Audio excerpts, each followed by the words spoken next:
We changed our name to Life Church because we wanted life to be the designating thing about our church. And I would like to think that when people come to church, they sense the life of God, that life gets better. You know, our motto to the community is we're here to make life better in our community. And it makes sense to people. We preached a lot in the early days on Psalm 84, blessed are those who dwell in your house. They are still praising you. And I just want that. This year we're talking about favour, which is really flows in together. Favour is God's grace in action. I think that we focus a lot on the grace of God. One of the phrases that I like to use is that grace requires nothing of us but a response.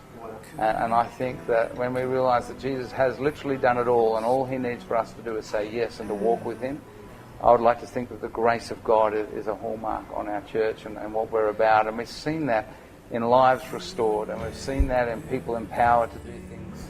I think one of the things that is overarching over our church is that we don't get focused on a destination, but we talk about the journey. So we talk about, we focus on people's health, individuals' health, and therefore the health of the church, because the church is a body of people. Yep. It's not an event, an organisation or whatever. It's the people in the church. And if people can be healthy, then health will come out of them. And so I think we look at much more about the journey. So if we have a bad day, or if we have a bad week, or we're in a bad season, or a season that there's circumstance that we can't control, it's okay. I can do that season the best I can. I'm going to come through it, and then I can get on to the next season, because this is a part of my whole journey. I've enjoyed watching you, Ben, step up and get increased profile through Youth Alive and in our state, and we've seen you go from Ben with the guitar to people looking and going, wow, the hand of God is on Ben Higgins. And I just enjoying that journey, and I feel privileged to be part of that journey. I think the first thing I learned is that God can use me. I think we got there and we thought, wow, let's see if we can get a weekend out of here, you know. Yeah. I remember sitting in my office going, okay, it's all good to have a 10-year vision. How about a weekend? We had no children's ministry. We didn't have much on the ground. We didn't know anybody. And we were just feeling like, whoa, God, you put us here and here we are. Can we do this? And so it took us a couple of years for that realisation that God can do something incredibly significant through the blights.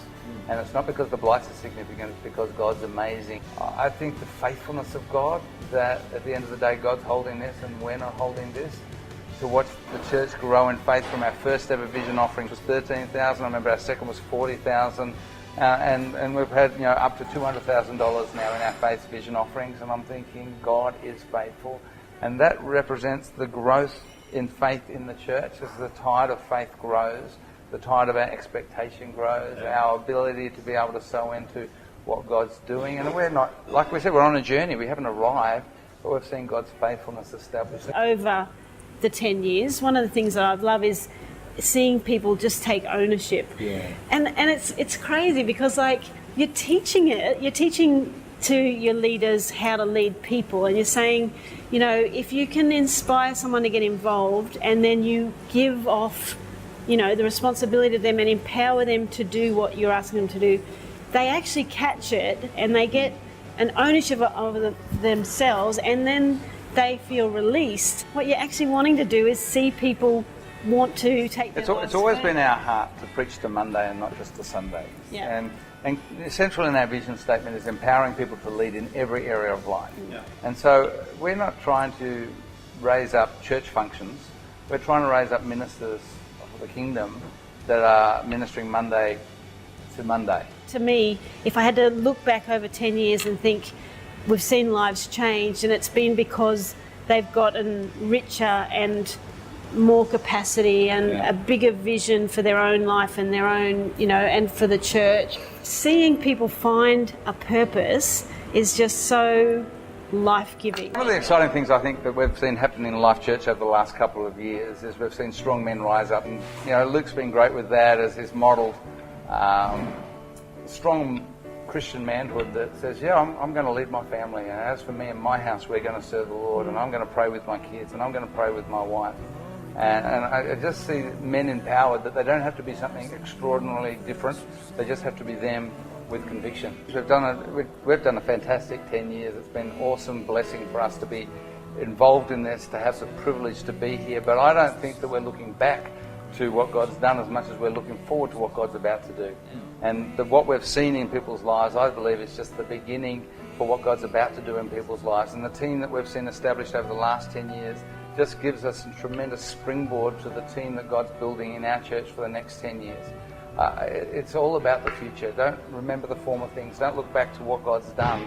I mean, we look back there to remember God's faithfulness, but we look forward in anticipation of the next person saying yes to Jesus, and the next family that's restored, and the next opportunity to make a difference in our community.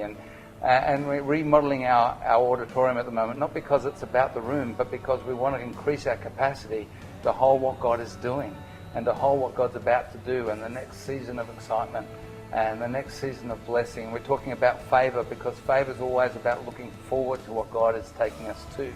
We've seen God's faithfulness and we're looking for God's favour.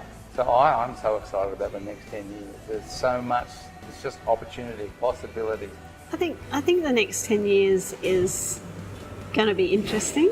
I think it's scary and exciting all in one. You look at the condition of the world, and I think that Christianity, like God-fearing, faithful Christianity that wants to see an influence on the earth, and you put that together, the light and the dark is just becoming so much more contrast.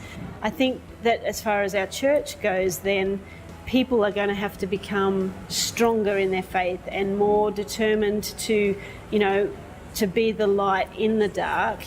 When we look at that and the demographics of our church, I think we've got now like leaders that obviously we've established over 10 years, and there's so many of them, and then now under them there's a great core group of leaders coming through. It's the multi-generational thing. It's how God put the church together for a purpose. God places the solitary in families. Exciting talking to the older generation and hearing their excitement to see people say yes to Jesus. And to see people connecting, because everyone wants to see new life coming through, because we're here to make a difference and we're here to see people respond to Jesus. So I love that whole generational thing, and I think there's tremendous strength in that. We talked about before some really key things, that the friendliness is one aspect, but I think you could also say there's an authenticity, that people can be completely genuine. They can be the brightest of bright, career chasing, whoever, and they could be, down to just discovering that, maybe there's something in life for them sort of person, and there's the full gamut. And I think that everybody's accepted, and there's a real, you can be authentically, genuinely a real person. Yeah. And I think that's really releasing. It's awesome. Yeah. It's a great place to come to. It's a great place to belong. There's nothing on earth like the house of God. There is nothing, and building, even being associated with God's house is the greatest privilege, the greatest eternal privilege. There is nothing on earth like the house of God. There's no group of people that come together with a cause like the house of God. There's no group of people that are as diverse as what you find in the house of God. There's no place that's so accepting as the house of God. There's no place where you can see people's lives stepping into their kingdom call. They're people discovering what they were built for and created for. That's all that happens in the context of God's house. It really is true. Blessed are those who dwell in your house. Those that are planted in the house of the Lord will flourish in the courts of our God, because there's nothing like God's house.